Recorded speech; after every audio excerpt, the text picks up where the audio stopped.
Po gjithsesi se agjerimi është përpjekje më dukshme të asaj thirrjes së brendshme të afrimit. Do ti duran, abstenon e kështu me radhë me një synim. Ajo synimi i bazë që dëshiron më afro Zotit. Fetaria si koncentrim veç me fitu shpërblimin nuk është thelbi. Ose edhe vetëm shpëtimi prej dënimit nuk është thelbi. Domethënë thelbi është afrimi. Dhe ajo është emri i Allahut, Semiun Qarib, ai i cili domethënë edhe dëgjon edhe është i afërt.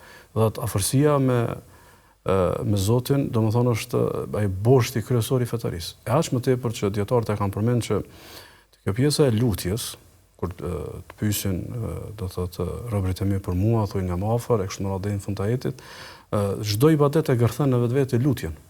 Do të njeriu kur falet, edhe nëse nuk thot o Zot më prano, në vetvete përpjekja e tij është një lutje o Zot më prano. Kështu që sikur thot Allah subhanahu wa taala, ju tash agjerut, ju tash ju përgjigjet Zotit në këtë kërkesë dhe këtë urdhëresë për ta agjeruar, ju në vetvete sikur i thoni Zotit apo na afron, apo na pranon.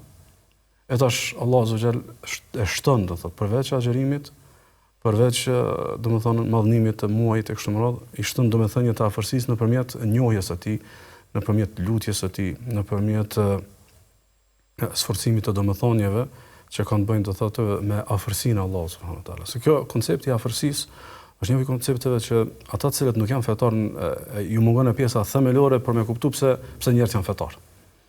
Shpesh do thotë e shohim fetarin për jashtë si norma.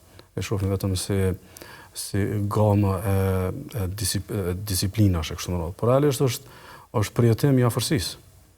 Ajo që quhet ma'iyatullah, të qenit Allah me ty. Se realisht Allah është me krijesat e tij, me dëgjimin e tij, me shikimin e tij, me dijen e tij, mirë po Allahu e ka një lloj afërsie të veçantë me ata të cilët janë kërkues. Ata të cilët janë në projektin e afërsisë me Allahun subhanahu wa taala. Kështu që unë konsideroj që vazhdimësia e jetëve është e qartë.